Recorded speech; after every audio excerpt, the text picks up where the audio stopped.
Saludos de parte de Grant Thornton, Costa Rica, su servidor Steven Oviedo, para dar inicio a nuestro espacio del día de hoy, gastos deducibles del impuesto sobre la renta. Para eso tenemos como expositores el día de hoy a Carlos Morales, socio de impuestos ilegal de la firma, junto con Lucas Cascante, gerente de impuestos de Grant Thornton. Antes de iniciar, recordarles que somos una empresa de 60 años de experiencia en el mercado costarricense, en la que ofrecemos soluciones personalizadas a través de un servicio de alta calidad. Nos especializamos en temas de impuestos, auditoría, legal, precios de transferencia, aduanas, comercio exterior, consultoría y también capital humano. Recordarles nada más que también la próxima semana ya tenemos nuestro tema definido para el próximo webinar. Será precios de transferencia en Centroamérica, obligaciones, tendencias y experiencias. Será el jueves 21 de 10 de la mañana a 12 mediodía, un poquito más extenso de lo regular que tenemos en nuestros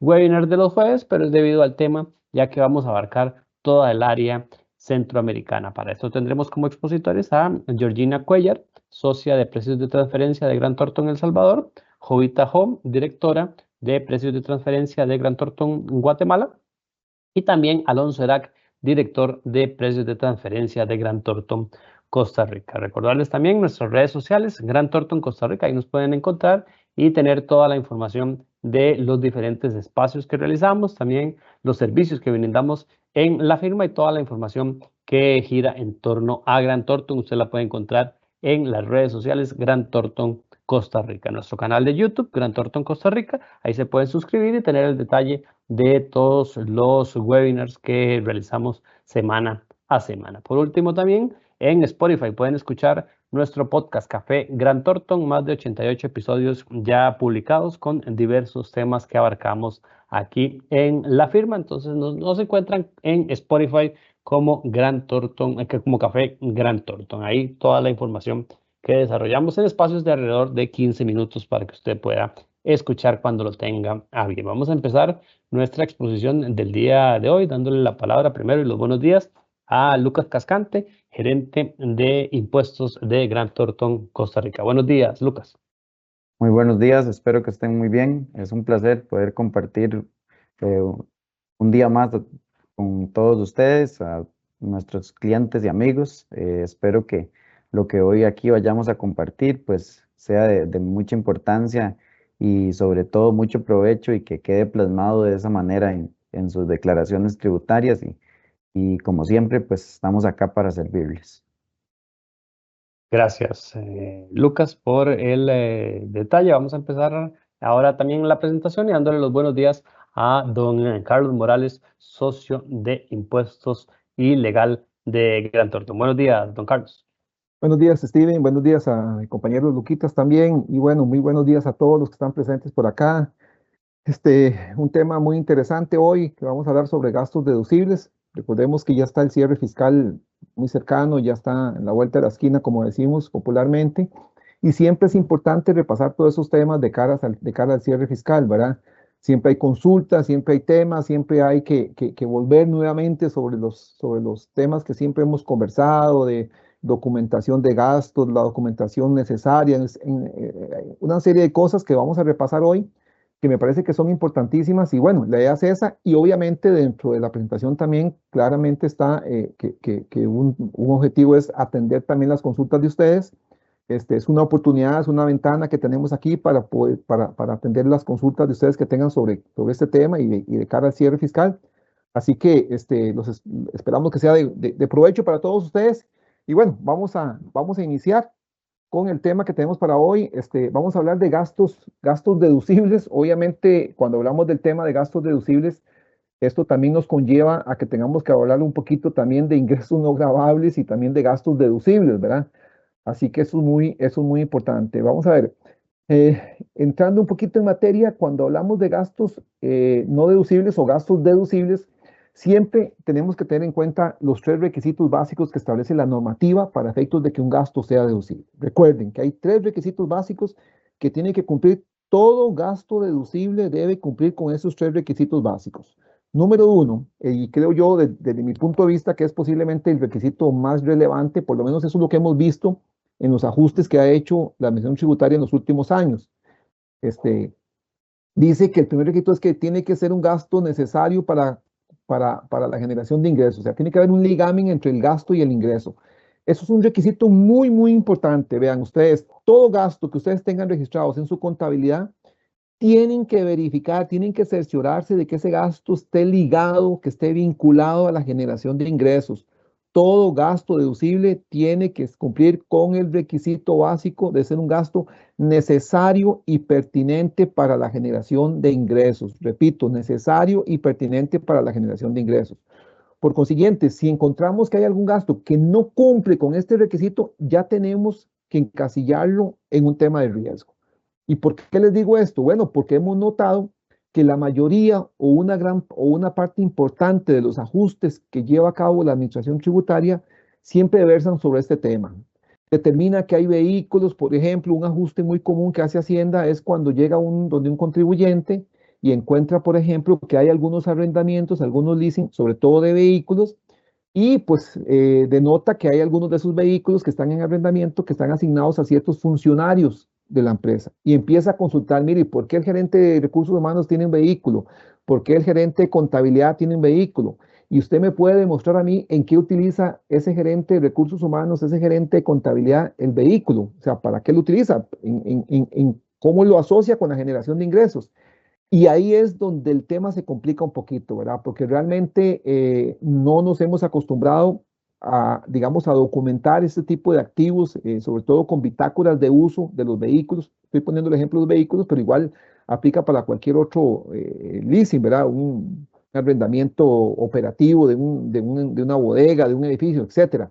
Siempre tiene que haber ligamen del ingreso con el gasto. Entonces, aquí en el ejemplo que les estaba indicando, para terminar el ejemplo, ¿qué pasa si un gerente de recursos humanos tiene asignado un vehículo? Lo que Hacienda va a decir es, mire, es que el gerente de recursos humanos no necesita un vehículo para llevar a cabo su labor dentro de la organización. ¿Por qué? Porque el gerente de recursos humanos no se desplaza a diferentes lugares, sino que está normalmente las 8 horas diarias de trabajo, está dentro de la oficina, en el mismo edificio, y por consiguiente tengo dudas realmente de que ese vehículo sea un vehículo utilizado para la generación de ingresos. Y así empiezan a desconocer gastos, ¿verdad? Así hemos visto cómo desconocen también otros gastos, por ejemplo, cuando son algunos tipos de beneficios que se le dan a los empleados, pagos de teléfono, casas o alguna cosa así, donde los cuestionan y dicen que ese gasto no es necesario para la actividad de la empresa. Entonces yo creo que este es el principal requisito y el que siempre cuestiona mucho Hacienda y el que siempre utiliza Hacienda como caballito de batalla para desconocer los gastos. Sobre todo recuerden un tema importante, recuerden que en el tema tributario siempre la obligación de presentar la prueba le corresponde al contribuyente, no lo hace Hacienda. Entonces, para Hacienda es muy sencillo llegar y decir, mire, demuéstreme usted que este gasto de arrendamiento, este gasto de mantenimiento de fincas, este gasto de reparación o mejoras a propiedades, etcétera, son gastos que se han hecho con la finalidad de generar mayores ingresos. Y si no tenemos evidencia, pues esos gastos no son deducibles. Lo mismo sucede también mucho, por ejemplo, cuando tenemos gastos por servicios cobrados del exterior. Cuando viene un servicio, le pagamos a alguien del exterior y normalmente nos hemos acostumbrado a que ese servicio del exterior siempre se documenta con una factura nada más y en algunos casos con un contrato. Pero vieran cómo Hacienda ya tiene claramente establecido de que eso, ni la factura ni el contrato, son los documentos únicos que se requieren para documentar o para comprobar un gasto. Hacienda está pidiendo hoy que se le entregue la evidencia, entiéndase el reporte, el informe, las minutas, los correos, etcétera, para verificar que ese gasto efectivamente se dio.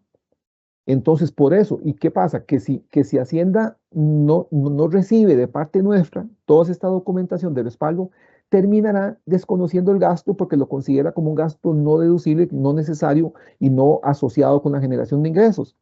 Por eso entonces, este es un requisito fundamental. Podríamos quedarnos aquí muchísimas horas viendo ejemplos que tenemos de casos donde Hacienda ha desconocido gastos porque los considera gastos no necesarios para la generación de ingresos. Yo sé uno que siempre lo mencionamos, pero es ya cansado mencionarlo, pero es el caso de la fiesta de los gastos de Navidad. ¿Qué dice Hacienda? No, que la fiesta de gastos de Navidad, que los gastos de la fiesta de Navidad no es deducible porque de eso en nada contribuye a la generación de ingresos, cuando sabemos que sí, porque es un tema de motivación. Lo menciono nada más como un ejemplo, ¿verdad? Para mencionar ejemplos, leasing, gastos de fiestas de Navidad, la alimentación. Hacienda ha llegado al punto de desconocer ciertos gastos de alimentación en las empresas cuando llegamos y entonces en las empresas tenemos gastos por café, por algunas galletitas o cosas así. Es lo mismo, Hacienda viene y lo desconoce porque dice que esos gastos de alimentación no contribuyen a la generación de ingresos. Por eso, de cara a este cierre fiscal, y así deberíamos hacerlo siempre en todos los cierres fiscales, deberíamos hacer una revisión de todos los gastos que tenemos que vamos a presentar como deducibles para verificar si efectivamente cumplen con esta condición. Por dos temas. Número uno, primero, pues para quitar ese gasto y ponerlo como no deducible, si esa es la decisión que toman ustedes para no asumir ningún riesgo. Y lo otro es que si los presentamos como deducibles, o sea, si los dejamos como deducibles, que ustedes sepan el riesgo. Ustedes sepan el riesgo de que eso tiene un riesgo de que en caso de una revisión, solo en caso de una revisión fiscal, el auditor fiscal podría desconocernos esos gastos. Y eso es bueno conocerlo porque no hay nada más terrible que llegue a Hacienda y que nos encuentre algunos ajustes en algunas cuentas que no teníamos identificado y que con el ajuste que nos hacen, nos hace un ajuste de impuestos más las sanciones, más intereses y mora y todo eso, y al final terminamos pagando un monto bastante relevante. Eso es importante siempre tener claro y tener identificado dentro de la empresa cuáles son las contingencias que tenemos. Bueno, esto podría generar algún riesgo, el hecho de que existan gastos que no estén asociados con la generación de ingresos. El otro requisito básico es que se hayan hecho las retenciones correspondientes, ¿verdad? Eso tiene que ver mucho con el pago al exterior que les comentaba ahora. La posición de Hacienda ahora es que prácticamente cualquier pago que usted haga al exterior tiene retención de impuestos. ¿Por qué? Porque hay un artículo, hay un inciso entre el artículo 56 que establece que están sujetos a este impuesto cualquier otro pago, cualquier otro servicio que se pague que incida que se utilice o que incida, digamos, que se utilice en Costa Rica, pues. Eso significa que todos los pagos que hagamos por servicios van a tener que tener retención, porque todos claramente se utilizan en Costa Rica y si los estamos contratando a un proveedor del exterior para que me dé un servicio, es para alguna situación en específico que tengo en Costa Rica. Por eso, bajo esa premisa, entonces, todos los pagos al exterior de servicios, recuerden que aquí estamos hablando de servicios, esos servicios tendrían una retención de impuestos, que normalmente anda entre el 25% de servicios profesionales, 25% asesorías, 15% de intereses y otros tipos ahí de retenciones. Pero entonces, cualquier pago que hagamos en el exterior tiene una retención de impuestos y si no efectuamos esa retención, el gasto no es deducible. Entonces, tengamos siempre presente eso porque eso nos genera un tema de riesgo, ¿verdad? Y el último, y que se puso de moda ahora porque recientemente se publicó la resolución donde entró en vigencia o regir la versión 4.4 de documentos electrónicos. Recuerden que todo gasto tiene que tener una factura electrónica. Todo gasto deducible tiene que tener una factura electrónica. Esto es importante. ¿Por qué? Número uno, porque nos obliga a que tenemos que ser muy quisquillosos con la presentación de esas facturas. Tenemos que exigir siempre que todo gasto venga con su factura electrónica. Y recuerden que aquí hay dos temas importantes. Uno es el concepto del régimen simplificado, que recuerden que el régimen simplificado no está obligado a emitir factura electrónica, sin embargo, sí nos obliga a nosotros como contribuyentes a emitir facturas electrónicas de compras, o sea, se invierte la obligación de emitir el comprobante y en este caso es usted como contribuyente el obligado a emitir facturas electrónicas de compra. Eso significa que si ya tengo factura electrónica de compra si tengo facturas electrónicas para todas las compras, si tengo facturas electrónicas para todas las ventas y además tengo facturas electrónicas de compra para los que son régimen simplificado, pues prácticamente, y además ahora con la versión 4.4, que recuerden que ya entró a regir y que viene con cambios relevantes, eso es un tema importante que vamos a ver en los próximos webinars, porque entró esta versión 4.4 y uno de los temas que trae esta versión 4.4 es que obliga a hacer factura electrónica de compra para la compra, valga la redundancia, de servicios del exterior. Entonces vean qué interesante que ya ahora, si tenemos factura electrónica, repito, para todas las compras normales y para todas las ventas, si tenemos que hacer factura electrónica de compra para el régimen simplificado, si tenemos que hacer factura electrónica de compra para servicios del exterior, recuerden que son para servicios, porque los bienes no se hace factura electrónica de compra porque los bienes pasan por aduanas y tenemos el documento de la DUA como respaldo. Pero para lo que son servicios, no, para eso sí tenemos que hacer factura electrónica de compra. ¿Qué significa eso? Que al final Hacienda nos está obligando a que tengamos factura prácticamente para todas las compras que tenemos, para todas las compras, costos y gastos. Eso va a ejercer un tema, y eso es para ejercer un tema de control de parte de Hacienda. Por eso no sé si ustedes han escuchado que para el próximo mes de junio del 2025, Hacienda tiene planificado que entre a regir el nuevo sistema de tributación digital, tributación CR. Entonces, ese nuevo sistema que viene a revolucionar todo el tema del ATV lo deja sin efecto y empiezan nuevas plataformas nuevas que van a entrar a regir a partir del 1 de junio. Sobre todo, empezaría a regir para grandes contribuyentes, que son los primeros que empiezan con esta nueva aplicación. Pero el tema es que lo que se ha dicho, lo que ha dicho Hacienda es que posiblemente ya se va a iniciar con el tema del autollenado de la declaración. ¿Qué significa eso? Que muy posiblemente Hacienda hoy tiene o va a tener tanta información con la factura electrónica que Hacienda puede hacer un autollenado de mi declaración de renta. O sea, Hacienda va a llegar, mire, aquí está su declaración de renta, aquí tiene usted todos sus ingresos, todos sus gastos, revísela, incluyele las otras cositas que usted tiene que incluirle, depreciaciones y algunas cositas ahí, y prácticamente esa es su declaración. ¿Qué significa eso entonces? Que Hacienda va a tener mucho control y claramente lo tiene por este tema, por este punto, por este requisito de los comprobantes electrónicos. Repito, donde todo va a estar con comprobante electrónico, compras, ventas, régimen simplificado, compras de servicios del exterior, todo con factura electrónica que le va a permitir a Hacienda hacer un control y una revisión exhaustiva sobre todos los contribuyentes. Olvidémonos ya que Hacienda va a contratar mil auditores para que vengan salgan a la calle a hacer auditorías. Eso ya no es lo que Hacienda, la línea que tiene Hacienda. Hacienda lo que va a hacer va a hacer una inteligencia tributaria, va a hacer una depuración de datos, un tema de revisión de toda la información, de cruces de información, y a través de la utilización del tema informático va a poder determinar zonas o áreas de riesgo para cada contribuyente. Y así van a ser las auditorías en los próximos meses, donde ya Hacienda te va a decir, mira, es que tengo aquí tu declaración y sucede que lo que usted reportó de ventas no me pega con su facturación, lo que usted reportó de ventas o de compras no me concuerda en la parte de importaciones con las dudas de importación, por ejemplo. La Hacienda va a cruzar toda esa información. Piensen en un gran sistema que va a tener la información de toda la factura electrónica, de todas las importaciones, de las dudas, de las facturas electrónicas de compras, de la información de la Caja Costarricense de Seguro Social. Prácticamente Hacienda tiene bastante información como para hacer un autollenado de mi declaración. Y hacia eso vamos, a que Hacienda haga eso. Entonces yo creo que eso es muy, muy importante que lo tengamos claro. Es el tercer requisito. Recuerden, todo gasto deducible tiene que estar respaldado con un comprobante electrónico. Es importantísimo. No deberíamos, digamos, asumir riesgos en el hecho de tener gastos que no tengan comprobante, porque eso nos va a asumir un riesgo. Y si lo vamos a hacer, pues sepamos del riesgo, ¿verdad? Sepamos del riesgo y de las contingencias que tenemos. Vamos a ver, en el artículo 8 de la ley de rentas se establece un listado de gastos.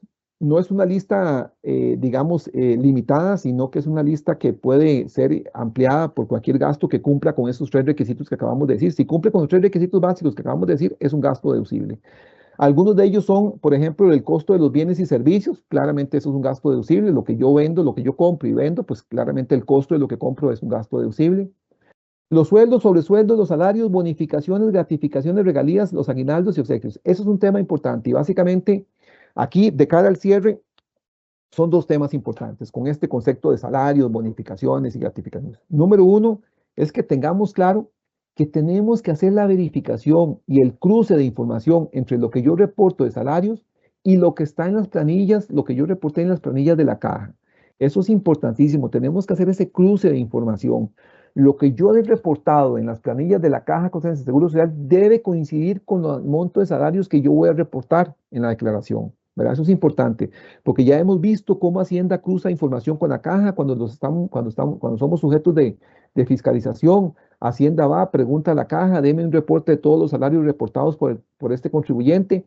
La Caja le da la información, viene Hacienda, lo pega con lo que yo estoy reportando como salarios, y si no me pega, ahí empieza a hacer ajustes, ¿verdad? Ya sea porque tengo salarios no reportados en la caja, me los desconoce o alguna cosa así. Así que es importante que tengamos claro eso. Y con el tema de bonificaciones y gratificaciones, el tema aquí es importante, porque ya se acerca fin de año, se acerca el cierre fiscal y cuando vienen los cierres fiscales también las empresas acostumbran a pagar bonificaciones y gratificaciones.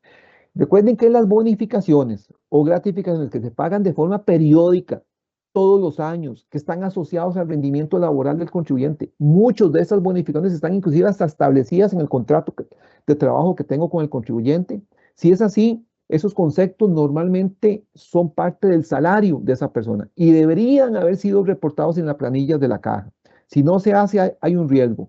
Las únicas bonificaciones que no deberían reportarse a la caja, pero que sí tienen retención del 15%, ¿verdad? Porque es un tema, o sea, puede ser que existan algún pago de bonificaciones que no se considere como un tema salarial, sobre todo una bonificación cuando tiene algún concepto de colaboración, cuando el patrono le ayuda con una colaboración a un empleado, a un colaborador por el fallecimiento de algún familiar o porque contrajo matrimonio, alguna cosa así, y el patrono decide darle alguna gratificación o alguna bonificación.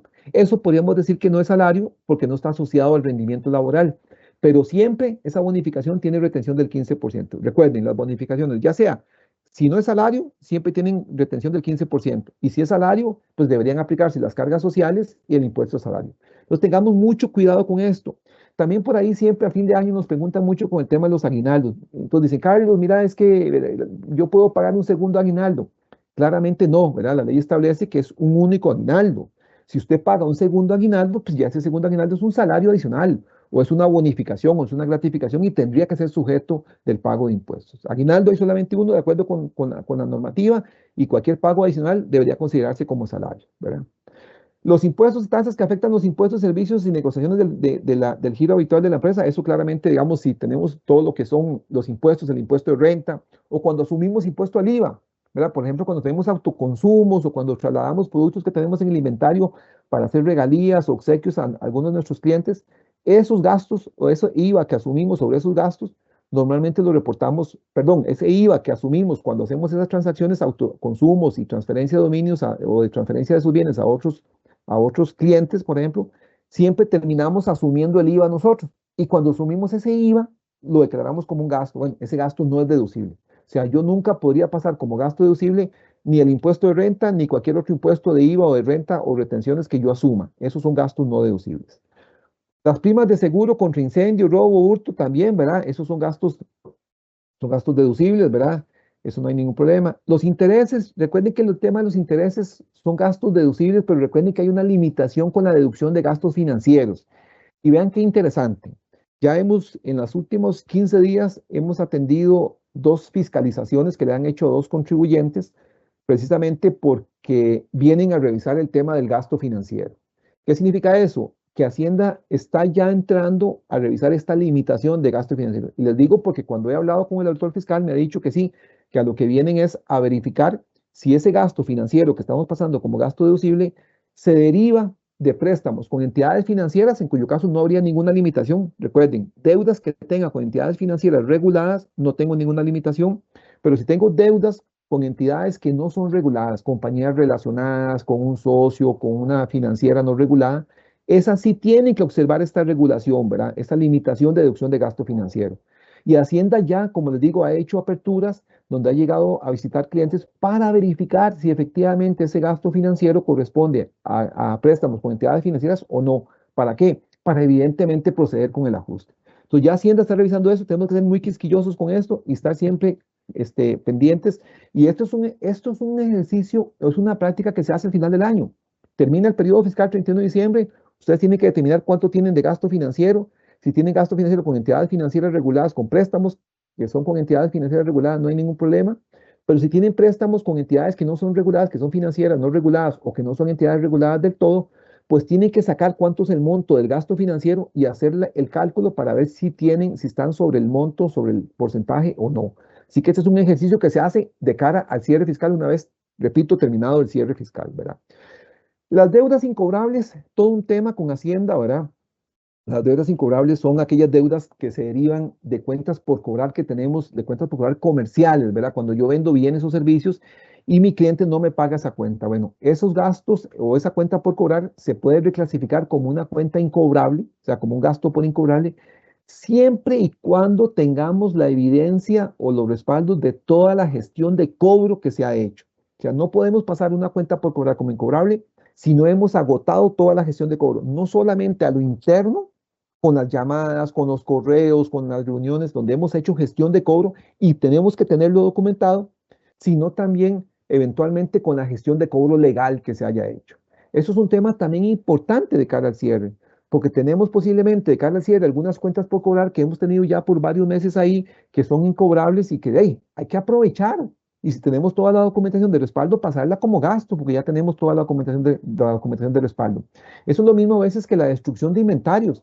A veces tenemos inventarios obsoletos, en desuso, que están vencidos, y los tenemos ahí en el inventario. No, no, aprovechemos, limpiemos eso, hagamos lo que la norma dice, que es que hacer una destrucción de inventario, hacer la verificación, tener una certificación de contador público, de un notario que dé fe pública de la destrucción, y con eso podemos pasar esa faltante de inventario, o esa destrucción de inventario como un gasto deducible. Aprovechémoslo. ¿Para qué vamos a tener ese inventario que está obsoleto, tenerlo ahí en el inventario? Mejor lo aprovechamos fiscalmente, lo destruimos y pasamos el gasto como deducible. Ok. Las depreciaciones, pues obviamente, ¿verdad? Siempre y cuando se mantengan con los parámetros de vida útil y de métodos de depresión, línea recta o suma de dígitos, ¿verdad? La siguiente, por favor, Lucas. Dice que cuando en un periodo obtenga pérdidas, recuerden que las pérdidas se pueden diferir, es un tema importantísimo también. Y todavía seguimos encontrando dudas con respecto a cómo se aplican las pérdidas. Recuerden que las pérdidas no es un crédito al impuesto. O sea, las pérdidas no es que yo tenga un impuesto acumulado ahí que puedo ir a aprovechar, no. Las pérdidas lo que significa es que ese monto de pérdidas yo lo puedo utilizar como un gasto deducible en los próximos 3 periodos fiscales. Pero recuerden que hay un requisito básico. Y el requisito básico para aplicar esto es que se haya registrado el impuesto de renta diferido de esas pérdidas. Entonces, si yo tuve pérdidas en el 2023, periodo anterior, y yo registré el impuesto de renta diferido, esa pérdida la puedo utilizar ahora en el 2024. Claro que sí, la puedo usar como un gasto deducible. No se hace contablemente nada adicional. Lo que se hace contable es básicamente el registro del impuesto de renta diferido. Pero la aplicación de las pérdidas como tal, como gasto deducible, simplemente lo dejamos en la conciliación fiscal, que ahora lo vamos a ver cómo se hace la conciliación fiscal, y tengo que ponerle en una casilla que dice en la acción de renta otros gastos permitidos por ley.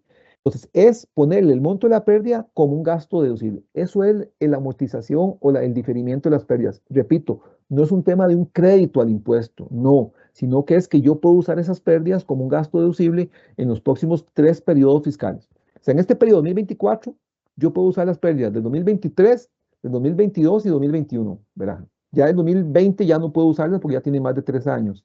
Y si tengo el 2021 y no las voy a usar en este periodo, pues prácticamente las voy a perder. Entonces es importante eso que revisemos si tenemos pérdidas que podamos amortizar. Bueno, la parte de agotamiento de bienes exportables, eso no me meto mucho. Las cuotas patronales que establezca la ley, las cargas sociales, claramente estos son gastos deducibles, eso no hay ningún problema con esto. Las remuneraciones, sueldos, comisiones, los honorarios o las dietas. Aquí me detengo un poquito con el tema de dietas. Es costumbre o es muy común encontrar muchos contribuyentes que hacen el pago de dietas. Recuerden, el pago de dietas tiene que estar siempre respaldado con un acta de asamblea de juntas directivas. Cuando Hacienda viene y revisa, Hacienda pide los libros legales y dentro de esos pide los libros de las juntas directivas. Y si las dietas no están registradas ahí, si no está la asamblea, si no está la junta de la dieta, esas dietas van a ser rechazadas por Hacienda. Entonces tenemos siempre cuidado. Tema importante también, en esas dietas, como decimos vulgarmente o comúnmente, hay que ponerle carnita a esas dietas, ¿verdad? No es que punto número 1, se revisaron estados financieros y punto, y terminó el acta. No, hay que meterle, hay que hacer una sesión correcta y ver temas y analizar. La junta directiva es un órgano importantísimo dentro de las empresas porque son asesores nuestros que nos ayudan a llevar digamos, el buen seguimiento de la empresa. Así que tienen que ver si hay temas de financieros, temas contables, temas de mercadeo, todo lo que tiene que ver con la organización de la empresa. Así que tenemos que ser cuidadosos con esos y poner todos los temas que se hablan dentro de las sesiones de junta directiva, meterlos ahí, meterlos en esas sesiones y en esas actas para que queden como respaldo. De lo contrario, vean, hemos visto riesgos donde Hacienda ha desconocido gastos de dietas. Es más, si por ahí hay hasta un oficio de Hacienda donde un contribuyente le preguntó y el riesgo es si las dietas son muy recurrentes en lo que dicen, si no tienen mucha carnita, como les digo, y cuando son muy, muy limitadas, en esos casos hay que asumir un riesgo porque Hacienda nos podría desconocer esos gastos de las dietas. Los pagos al exterior, recuerden, los pagos al exterior que hacemos, igual, ya lo comentamos hace un rato cuando hablamos del requisito básico de las retenciones, igual documentar los pagos que hacemos al exterior. tenemos que tener documentación de respaldo, no basta con la factura, tenemos que tener los informes, los reportes, los correos, tenemos que probar que ese gasto es real.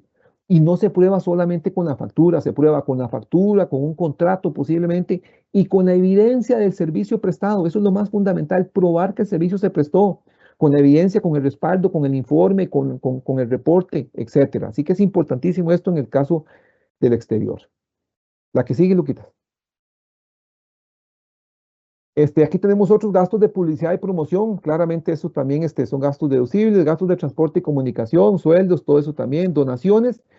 Recuerden que las donaciones son deducibles, pero hoy las donaciones tienen dos requisitos básicos. Uno es que para que la donación sea deducible, y esto también es un tema, antes de que explique los dos requisitos, la donación también es un tema normalmente que se ve mucho de cara al cierre fiscal. Cuando ya llega el cierre fiscal, es típico, ¿verdad? Que en la empresa se hable sobre hacer donaciones a alguna institución de beneficencia, alguna cosa así. Bueno, de cara a esas donaciones es importante tener claros los dos requisitos básicos. Número uno, que las donaciones tienen que ser realizadas a una institución autorizada para recibir donaciones. Recuerden, no le puedo hacer donaciones a un tercero, a un cualquiera, no, tiene que ser a una entidad autorizada para recibir donaciones.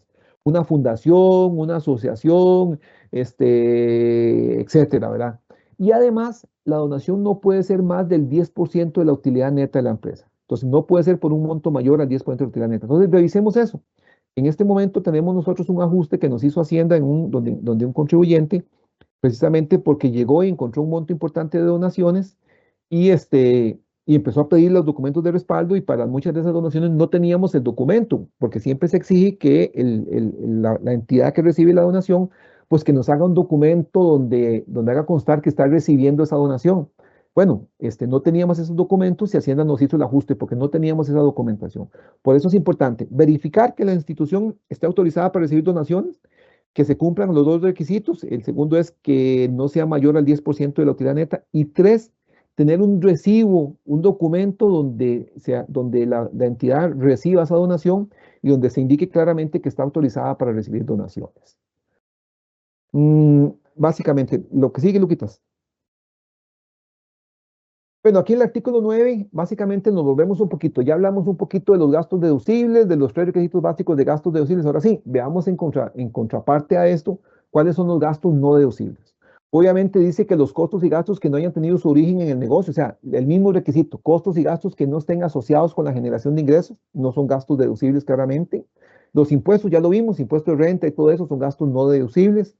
Los dividendos, recuerde que el dividendo nunca es un gasto deducible ni tampoco es un ingreso gravable, ¿verdad? El ingreso por dividendo siempre está sujeto a una retención y cuando la empresa lo recibe, pues simplemente lo recibe y lo pone como un ingreso no gravable, porque ya tuvo retención del 15%. El pagador del dividendo es el que hace la retención cuando proceda, ¿verdad? Recuerde que hay casos donde no procede. Los gastos de impuestos ocasionados en el exterior es una necesidad de Hacienda también esto, pero claramente lo tiene ahí identificado, que cuando incurrimos en ciertos pagos de impuestos en el exterior, dice que esos gastos no son deducibles, deberían ser deducibles, porque claramente yo no los pago porque quiera, los pago porque estoy haciendo alguna gestión en el exterior, estoy haciendo ventas o alguna cosa así en el exterior y tengo que incluir en ciertos pagos de impuestos. Deberían ser deducibles porque están asociados a la generación de ingresos. Los gastos de inversión de lujo o de recreo personal, esos no son gastos deducibles claramente porque no se asocian con la generación de ingresos. Básicamente ese es el requisito básico, ¿verdad? Importantísimo el siguiente punto. Las remuneraciones no sometidas al régimen de cotización de la caja. Por eso volvemos a lo que dijimos hace un rato. Gastos deducibles, los salarios, sí, siempre y cuando se hayan reportado todos en la planilla de la caja. Gastos no deducibles, sí, aquellos gastos de salarios que no estén reportados en la caja. Repito, esto es una prueba muy básica que hace Hacienda. Hay como tres pruebitas básicas que uno podría mencionar que Hacienda hace. Número uno es fundamental. Hay que cotejar, hay que ligar que los montos de ventas que yo tenga en el IVA, en la cuenta de IVA, coincida con el monto de ventas que yo reporto en renta. Es una prueba que Hacienda hace. Hace como 15 días nos llegó un comunicado donde Hacienda está haciendo algunos correos masivos, enviando correos masivos de algunas diferencias. Y creo que a algunos de ustedes les tiene que haber llegado. Bueno, a un contribuyente le llegó diciéndole que había revisado que el monto de las ventas reportadas en las declaraciones de IVA no le coincidía con el monto de las ventas reportadas en renta, que procediera a una revisión, y taca, taca, taca. Bueno, Hacienda hace eso. Ya el sistemita hoy, viejito de Hacienda, lo hace. Pensemos entonces que en el sistema nuevo de Hacienda, en este que va a ser Tribu CR, que así se llama Tribu CR, el nuevo sistema que entrará a regir en junio del próximo año, pues eso va a ser una herramienta básica que lo va a hacer Hacienda, es una prueba básica que va a hacer Hacienda. Cotejar si lo que yo reporto en IVA me pega con renta. Entonces eso es un primer cotejo que tiene que hacer. Cotejo número 2, lo que yo tengo de importaciones tiene que pegarme también. Todo lo que las compras tiene que pegarme con lo que yo reporto en el IVA en la parte de importaciones, tema importantísimo también. Y tercero también, las planillas de la caja. Tiene que coincidirme lo que yo reporto en las planillas con lo que yo tengo de salario. Ya lo he dicho varias veces, pero es importante porque eso son pruebas que Hacienda lo hace. Y con el sistema de tributación nuevo, Tribu CR, Hacienda con mucho más razón lo va a hacer y el sistema lo va a hacer. Y a partir de ahí empezarán a surgir diferencias. Ya hoy las tenemos, como les digo, a ese cliente le llegó este correo y a muchos más que nos han consultado les ha llegado, pero a este específico le consultaron sobre eso, sobre una diferencia que había entre declaraciones de IVA y renta. Entonces vean que ya Hacienda hoy lo hace y con mucho más razón con el nuevo sistema lo va a hacer, ¿verdad? Y con más detalle porque es un sistema pues mucho más sofisticado. Ahora vamos a hablar un poquito de ingresos no gravables. Ya hablamos de gastos deducibles, gastos no deducibles, ahora un poquito de ingresos no gravables. ¿Qué es lo que el artículo, que la norma me dice que son ingresos no gravables? Los aportes de capital. Recuerden que claramente tenemos clarísimo de que los aportes de capital no son un ingreso, sino que es una cuenta patrimonial. ¿Por qué es importante esto? Porque ese aporte de capital eventualmente se me puede convertir en un ingreso. ¿Cuándo? ¿Cuándo se me puede convertir un aporte de capital en un ingreso? Cuando yo no lo tengo documentado y cuando soy sujeto de una revisión fiscal y Hacienda me determina que yo, al no tener documentado ese aporte de capital, me lo considera como un incremento injustificado de patrimonio. Así que es fundamental, es importantísimo que todos los aportes de capital estén respaldados con su respectiva acta, con su respectivo ingreso del dinero. Hay que tener la transferencia de dinero para probar que efectivamente ese dinero llegó a la empresa y que el aporte llegó a la empresa. Por eso es importante tener no solamente el acta del aporte, sino también la transferencia de dinero. Y sobre todo, lo más importante es poder demostrar el origen de fondos de ese aporte. ¿De dónde viene ese dinero? Entendemos que es un aporte que puso el socio, porque es un aporte de socio. Bueno, ¿de dónde tomó el socio ese dinero para aportarlo? ¿Fue producto de un dividendo? ¿Fue producto de una ganancia de capital? ¿Fue producto de una utilidad que recibió, etcétera? Bueno, hay que tener esa documentación de respaldo para que ese ingreso, para que ese aporte de capital quede como aporte y nunca se asuma el riesgo de que pueda ser considerado como un ingreso, como un incremento patrimonial. Las revaluaciones de activos, pues claramente es una cuenta de superávit que va al patrimonio, que se llama superávit por revaluación. Eso nunca se considera como un ingreso, así que es tema importante. Los dividendos es un ingreso, pero es no gravable, repito, porque ya lo vimos en la página anterior, porque tiene una retención en la fuente, así que siempre el ingreso por dividendos va a ser considerado como un ingreso no gravable. Las rentas o contratos en virtud de contratos del exterior. Aquí es un temita importante, vamos a ver. Recuerden que el año pasado, en septiembre del año pasado, entró a regir una modificación al artículo primero en el tema de las rentas extraterritoriales. Y claramente esa reforma vino a definir que en Costa Rica solamente se graban los ingresos generados en territorio costarricense. Y pone como el territorio costarricense todo lo que está, digamos, delimitado por las fronteras que tenemos. ¿Qué pasa entonces? Que si yo tengo un ingreso, producto de una inversión, producto de un negocio, alguna actividad que tenga fuera de Costa Rica, ese ingreso sería ingreso no gravable en Costa Rica. Pongo el ejemplo más típico para que ustedes se guíen con esto. ¿Qué pasa si hay un contribuyente que tiene un certificado de inversión en un banco del exterior? Y sobre ese certificado de inversión está percibiendo intereses. Ese interés es un ingreso no gravable en Costa Rica porque la inversión está en el exterior, está fuera de Costa Rica. Es una inversión hecha extraterritorial.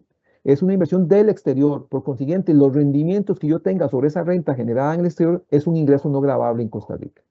Entonces, con esta aclaración, con esta modificación que se hizo la reforma, quedó muy claro que todos los ingresos generados en el exterior son ingresos no gravables en Costa Rica. Tengamos eso claro, analicémoslos, revisémoslos, ¿verdad? Eso sí, o sea, no es que pensar en que si yo exporto un servicio o exporto un bien, voy a considerarlo como no gravable. No, es cuando yo ejecuto ese servicio fuera de Costa Rica. Cuando tengo un alquiler por un local que tengo en Estados Unidos, cuando recibo un ingreso por una patente o por un permiso de una marca que tengo yo que la estoy explotando fuera de Costa Rica, cuando recibo un interés por una inversión que tengo fuera de Costa Rica, cuando recibo un alquiler, por ejemplo, o una ganancia por la venta de un local que tengo fuera de Costa Rica. Esos son ingresos extraterritoriales que deberían ser considerados como ingresos no gravables en Costa Rica. Bueno, las herencias, legados y los bienes gananciales no se consideran gravables y tampoco los premios de lotería, ¿verdad? Entonces, esos son algunos conceptos de ingresos no gravables que deberíamos tomarlos en cuenta para efectos de la conciliación fiscal que tenemos que hacer. Eh, no sé, Luquita, si vos me explicas el tema de la conciliación fiscal. Sí, claro, don Carlos. Entonces, por acá tenemos lo que es la conciliación fiscal, que es muy conocida para muchos, puesto que se debe elaborar cada año. Acá es muy importante que pues además de que ya de por sí, pues el reglamento de la ley, a la ley del impuesto sobre la renta, solicita que se lleve a cabo una conciliación fiscal para el contribuyente y para su control. Es relevante y trascendental que esta conciliación indique claramente qué es lo que se está indicando como gasto no deducible o ingreso no gravable o si por el contrario más bien tenemos otro gasto deducible. ¿Esto qué nos ayuda? Pues el contribuyente que se preocupa por hacer una declaración fiscal y una declaración fiscal y una conciliación fiscal en apego a la normativa tributaria, entonces sabrán que en el momento que la administración tributaria lleve a cabo una fiscalización, es mucho más fácil poder demostrar qué fue lo que se declaró, ya sea como no deducible o como otro gasto deducible, cuando se ha hecho una conciliación fiscal de forma detallada. Entonces, aquí podemos ver pues, ejemplos muy claros cuando, por ejemplo, no sé, sucede el caso que tenemos depreciaciones tributarias en activos fijos diferentes a lo que tenemos registrado a nivel financiero. Entonces, muchas veces no solamente tal vez basta con una línea en la conciliación fiscal donde se diga, pues, otro gasto adicional por depreciación o gasto no deducible por depreciación, sino que además es muy importante que, pues, si lo hacemos en Excel, pues agreguemos una pestaña adicional en la cual nosotros, pues, indiquemos cuáles son los activos, cuál es la vida útil que llevamos financieramente, cuál es la vida útil que llevamos de forma fiscal o tributaria para mantener un control pleno. Lo mismo sucede en el hecho de cuando tenemos, por ejemplo, pues tal vez alguna ganancia de capital que no corresponde al impuesto a las utilidades y no solamente agregar la línea como en la conciliación fiscal como ingreso no gravable, producto de ganancia de capital, sino que pues explicarlo bien, decir, indicar cuál bien es el que se vendió, en qué monto se vendió, por qué es que se está agregando esa cantidad, ese monto como no gravable. Entonces, todas estas herramientas al final lo que ayudan al contribuyente es a poder defenderse mejor. Como lo indicaba don Carlos, en el caso de una fiscalización, el peso de la prueba siempre recae en los hombros del contribuyente. Y es por esta razón que entre mejor esté ordenado los documentos, mejor esté ordenado la conciliación fiscal, más fácil va a ser recabar la información y poder defenderse. Y tal vez a veces algunos contribuyentes pues no agregan las descripciones necesarias y sucede que la fiscalización llega 2 o 3 años posteriores a la fecha en que se haya realizado la declaración del impuesto sobre la renta y sucede que pues no está claro qué fue lo que registró, por qué se hizo y puede ser que el contribuyente lo hizo con todo el sentido, que en apego a la normativa y que simplemente sea de que en el momento que él mismo o el que hizo la declaración o cualquier otro, pues no entiende qué fue lo que se hizo ahí directamente. Entonces, es muy importante mantener una claridad y que todo quede completamente, pues, eh, al entendimiento de cualquiera que llegue a leer esa conciliación posteriormente, ¿verdad? Y claramente, pues que esta conciliación fiscal sea correcta. Muchas veces pues nos encontramos conciliaciones fiscales que el saldo que tiene, o más bien el monto que extraemos del estado de resultados, pues no concuerda con el balance de comprobación antes del cierre. Entonces, al final es muy importante que efectivamente la conciliación fiscal pegue con el estado financiero, ¿verdad? Con lo que es el estado de resultados, y además que el monto que indique la conciliación fiscal por pagar también que esté en línea con lo que tenemos en el formulario D101 de la declaración del impuesto sobre la renta. Muchas veces también se va al contribuyente o se le olvida pues indicar también cuando tiene algún tipo de pago parcial o retenciones del 2% o algún otro saldo a favor que también se va a utilizar en la conciliación fiscal, pues es muy importante también tenerlo, perdón, se va a utilizar en la declaración del impuesto de la renta, es muy importante también tenerlo en la conciliación fiscal. Y a esto voy que tal vez se utilizan saldos a favor y que al momento de externarle a un tercero cuál es el origen de ese saldo a favor, resulta que pues no se tiene claro. Entonces también la conciliación fiscal es un mecanismo de claridad para el contribuyente y sobre todo en los momentos en el que tenga que exponer esa información ante terceros y en este caso la administración tributaria. Bueno, pues ya hablamos de los gastos deducibles, gastos no deducibles, ingresos no gravables, y pues acá es muy importante tener claro algunas sanciones a las que estamos expuestos cuando no declaramos según la normativa correspondiente para cada caso. En este caso, pues tenemos acá la sanción de omisión de la declaración, inscripción, modificación o desinscripción. Recordemos que el contribuyente, cada vez que lleve a cabo una actividad económica nueva o deje de utilizar una actividad económica, está en la obligación de ir y reportar eso directamente en el SIC bueno, en el registro único tributario y modificar la actividad económica. De no hacerlo en el tiempo que corresponde, pues se expone a una sanción del 50% de un salario base.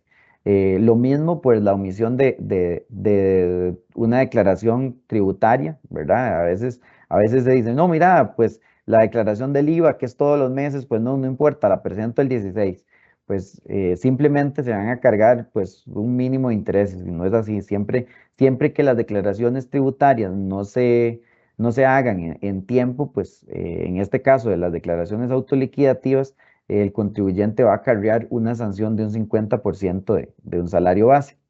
Y en el caso, pues, de la morosidad en el pago de un tributo, recordemos que la morosidad no se carga automáticamente, como sí sucede con los intereses corrientes. Entonces, muchas veces se presenta una declaración en tiempo tardío y que el sistema automáticamente calcula unos intereses.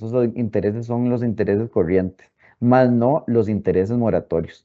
Estos intereses moratorios se deben pagar a través del formulario D116, que en este momento está disponible también en la plataforma ATV. Entonces, cuando se paga una sanción después de tiempo, el contribuyente debe ir a presentar este formulario D116 y ahí pagar también lo que corresponde de morosidad. Recordemos también, esto es una sanción muy importante en el cumplimiento de suministros de información, que es el 2% de los ingresos brutos obtenidos en el año anterior, con un mínimo de 3 salarios base y un máximo de 100 salarios base, ¿verdad? Entonces, recordemos que pues, en este momento, de las declaraciones informativas más importantes está pues la D151 y principalmente la D152, porque todavía pues sucede el caso de pues la D151, sabemos que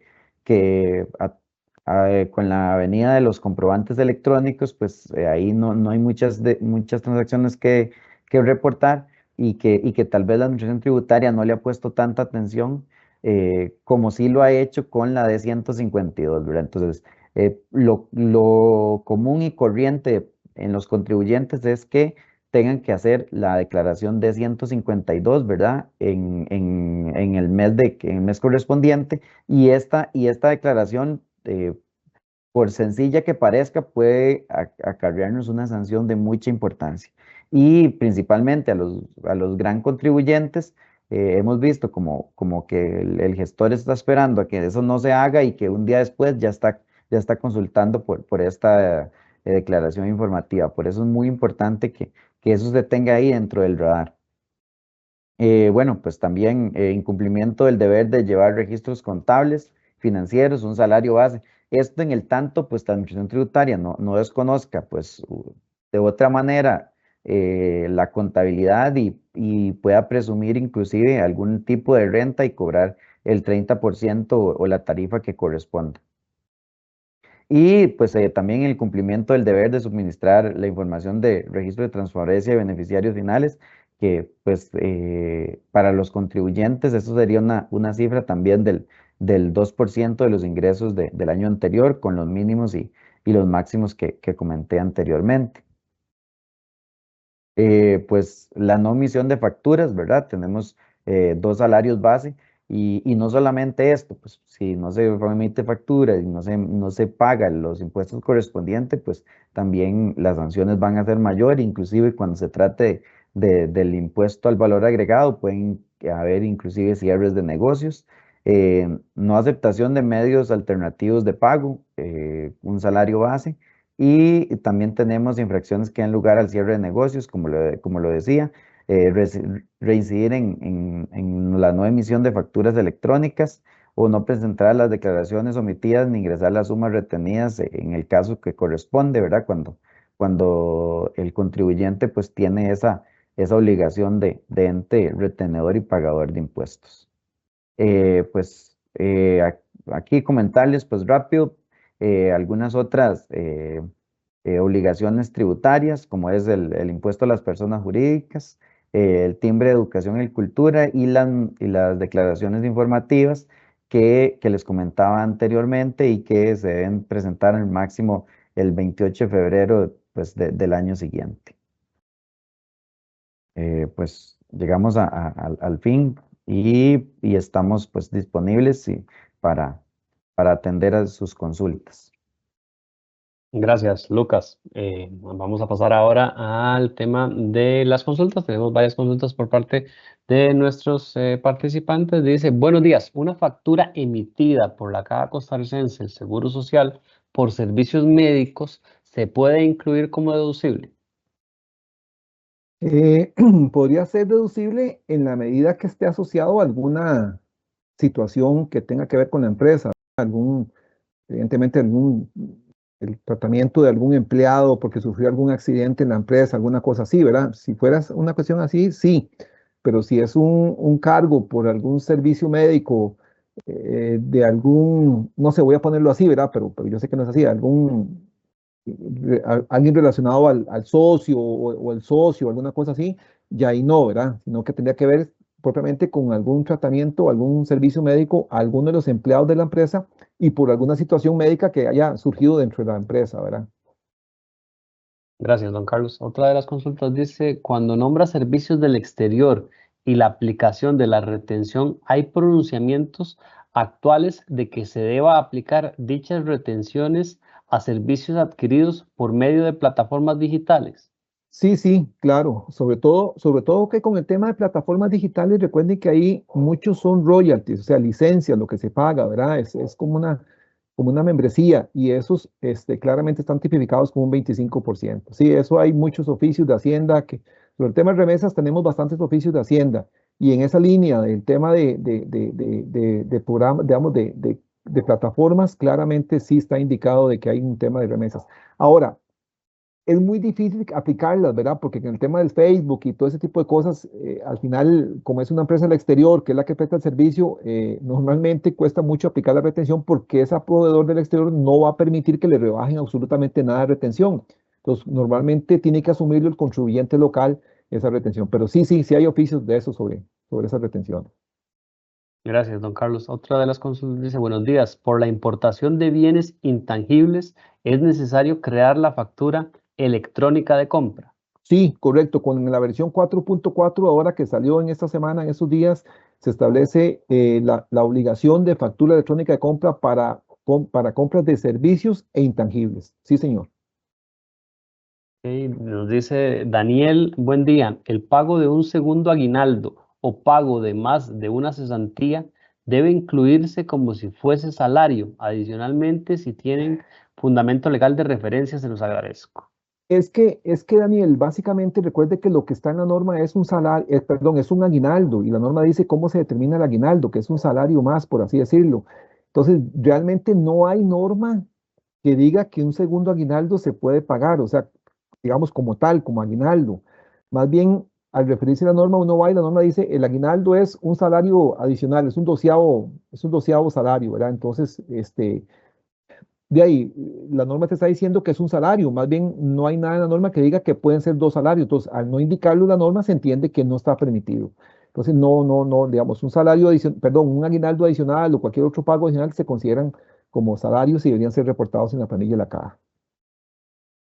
Gracias, don Carlos. Dice otra de las consultas, muy buenos días. ¿La destrucción de inventario es más beneficiosa que vender la mercancía con descuento? Y de ser así, ¿hasta qué descuento? ¿O hasta qué No, precio por encima o por bajo del producto, del costo del producto? vamos a ver, si usted lo que hace es vender el inventario, pues claramente sería más beneficioso porque está recibiendo un flujo de efectivo que es importante para la empresa, ¿verdad?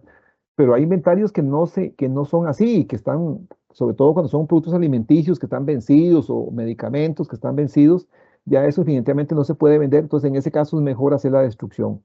Entonces yo diría que desde el punto de vista del efectivo, de flujo, es mejor de ahí venderlos con un descuento y recibir algo para reponer un poquito el costo, por lo menos, yo diría que desde ese punto de vista.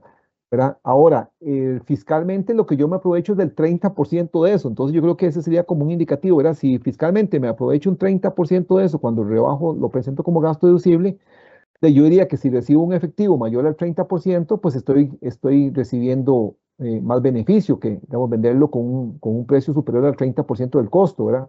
Entonces, un poquito ahí para hacer el análisis, pero claramente depende del contribuyente si requiere o no ese efectivo. Ahora, los descuentos. Mientras esté justificado, ¿verdad? Que es un descuento, que es un producto que está descontinuado, que está vencido, etcétera, y se vende, y el descuento es general, se le concede a cualquiera que compre ese producto, ¿verdad? No habría ningún problema con ese descuento. Gracias, don Carlos. Dice otra de las preguntas, si no presenté varias declaraciones de IVA, ¿solo tengo que pagar una sanción o es una sanción por cada IVA que no pagué? Hay una sanción, el artículo 79 del Código Tributario establece una sanción de medio salario base por cada declaración, por cada una de las declaraciones no presentadas, número uno. Y además, cuando usted presenta las declaraciones y paga el impuesto, ahí va a tener intereses corrientes más intereses por mora sobre el monto del impuesto. Entonces, una sanción de medio salario base por no presentar cada declaración, más un recargo de intereses corrientes más intereses por mora por el impuesto que tendría que pagar en cada una de las declaraciones. Gracias, don Carlos. Dice otra de las consultas, en el tema de pagos de viáticos, se pueden aceptar gastos no relacionados a alimentación, ejemplo, reparación de vehículos de vendedores. Es difícil porque si el vehículo es del vendedor, es difícil justificarlo, ¿verdad? Porque primero que tendría que tener la factura del taller a nombre de la empresa, número uno. Número dos, tendría que probar que el vehículo se está usando para alguna actividad de la empresa, ¿verdad? Entonces, si lo prueban así, yo diría que el gasto podría ser deducible, pero si es una reparación porque hay algún compromiso con el vendedor para reparar el vehículo o algo así, y no se logra vincular con la generación de ingresos, el gasto sería no deducible. Pero entonces hay que tratar de vincularlo, ¿verdad? Gracias, don Carlos. Dice otra de las consultas, en diferencia de cambio, tributación acepta el gasto sobre la base del devengo o sobre la base de lo realizado. Realizado. En diferencial cambiario estamos exactamente igual que en los años anteriores. La posición de Hacienda es que solamente es deducible el realizado o gravable el ingreso realizado. El no realizado no es ni deducible ni gravable según corresponda. Seguimos con el mismo criterio de Hacienda del realizado. Vamos a ir leyendo las últimas consultas porque tenemos una gran cantidad de preguntas. Van a disculpar a las personas que tal vez no les vamos a leer la consulta, pero ahí vamos después a tramitársela. Dice, ¿pueden ampliar la información con respecto a la sanción por morosidad? Por favor. Yo lo puedo explicar, sí. Entonces, Recordemos que la sanción por mora es un 1% por mes o fracción de mes. Entonces, cada impuesto tiene una fecha límite de pago y en este caso, para un ejemplo, podemos tomar el impuesto al valor agregado. Entonces, si el impuesto al valor agregado tiene como fecha máxima de declaración y pago el 15 por ejemplo, de enero, si se declara en tiempo, pero no se paga a tiempo, qué sé yo, se declaró el 15, pero se va a pagar hasta el 20, pues ese pago va a acarrear los intereses corrientes y además un 1% que corresponde a la morosidad. Entonces, además de los intereses corrientes, hay que ir y pagar ese 1% a través de un formulario de 116 que son de sanciones. Ahora bien, eso tomando como referencia que sea un 1%. Si, por ejemplo, llevamos un mes y, no sé, 10 días, entonces ya en ese caso es un 2% y así sucesivamente hasta un máximo de un 20%. Entonces, siempre que no se paguen los impuestos en la fecha que corresponde, vamos a tener como sanción un 1% por mes o fracción de mes. Gracias, Lucas, por la respuesta. Vamos a ir leyendo las últimas dos preguntas. Dice, dice aquí, una factura electrónica de un periodo fiscal anterior puede incluirse en el periodo vigente y por ende quede como gasto del periodo y cuente como gasto deducible.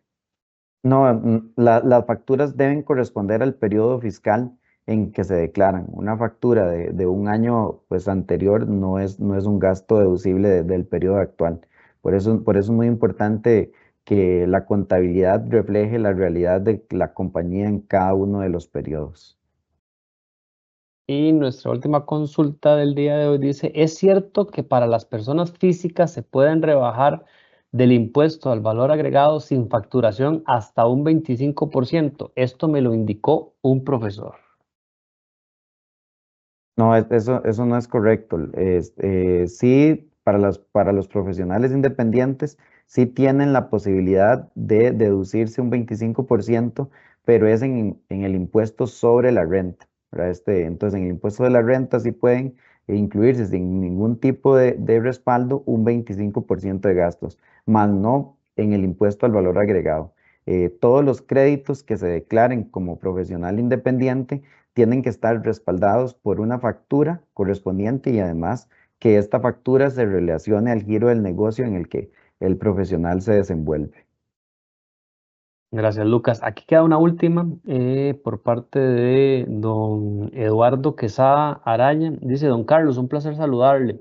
Sobre el impuesto de renta diferido, solo para recalcar, por ahí en una consulta a un ente rector nacional me dijeron que, aparte de registrar el 30% del impuesto diferido, que además debía mostrar el gasto de pérdida en el activo contra una contrapartida en el patrimonio. ¿Qué les parece este procedimiento? Me lo indicó un ente rector de la Contabilidad Nacional. Saludos.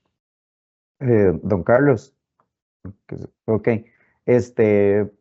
pues desde la perspectiva pues contable y la normativa, eh, evidentemente pues cuando registramos un activo va a tener pues una contrapartida, ¿verdad? En este caso pues va a ser directamente pues un ingreso.